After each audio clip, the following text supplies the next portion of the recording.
প্রশাসনের সাথে কথা চলতেছে, যদি তারা আমাদের কথা না শুনে আজকে বিকালের মধ্যে আমরা আবার রাস্তায় নেমে আসবো।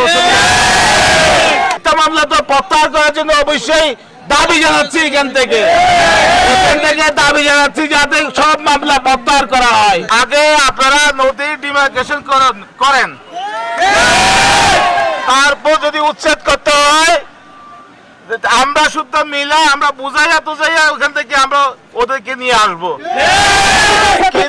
কিন্তু ডিমার্কেশন ছাড়া হাইকোর্টের রায় আমরাও মানি, হাইকোর্টের রায় আমরাও মানি, কিন্তু আপনার হাইকোর্টের রায়ে কি বলা হয়েছে এটা বসে জেলা প্রশাসন সহ প্রশাসন বসে ঠিক করতে হবে হাইকোর্টে কি রায় দেওয়া হয়েছে, আমাদেরকে দেখাতে হবে হাইকোর্টে কি রায় দেওয়া হয়েছে। সংগ্রামী বন্ধুগণ, আমি কথা বলেছি ইতিমধ্যেই, সবার উপরেও কথা বলেছি। আজকে বিকেলে জেলা প্রশাসকের সাথে আপনাদের প্রতিনিধি গিয়ে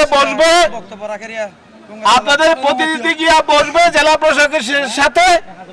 জেলা প্রশাসক ঠিক করবে, ডিমার্কেশন করে দেবে কোথায় নদী গেছে পুরানো আরএস খতিয়ান মতে, ওই অনুযায়ী তারা ব্যবস্থা নেবে। এইটাই তো চান আপনারা।